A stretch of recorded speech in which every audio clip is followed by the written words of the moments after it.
që ka vjell do i them vari, ose denoje, mere, futen e burë, aba jo pa lidhje kot që ta rafi një fmi 13 vjeqare, që ajo është e smurë.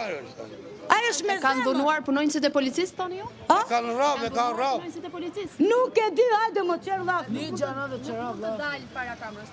Copa for. Nuk di a shqip me dha fos ta mamë. Vaqar tu ka i qaladetu, ka i qerdetu. Kanë rafa të jo, bërë, sa isha gjamia, isha pa mene me morë, më fusën të prankën, edhe më kanë rarë. Ndërkohë kamera nga nëna e të miturit, ndërkohë për shkak të moshës së tij nuk mund ta nxjerrë me pamje të drejtë për drejtë.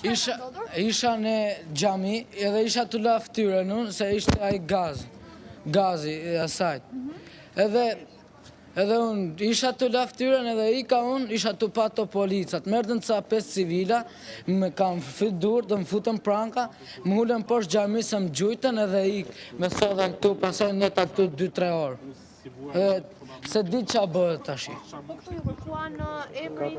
Po, mi kanë kërku, po. Çfarë bëni te komisariati? I kom dhënë biemër këshu edhe me boshin ca letra ato dhe se di që ishin të bë. Edhe merdën ca këshu, DPT asi që në ato, ta ato me nëzorën.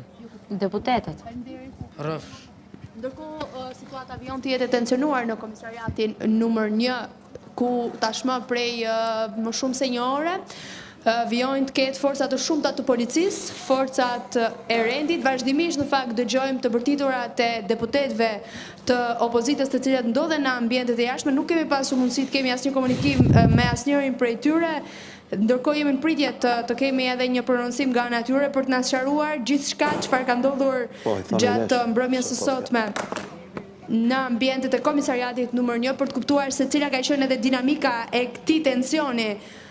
Nëse ka pasur edhe dhunë mes tyre apo gjithçka tjetër, pasi është dashur edhe të mbërrijnë përforcime siç janë forcat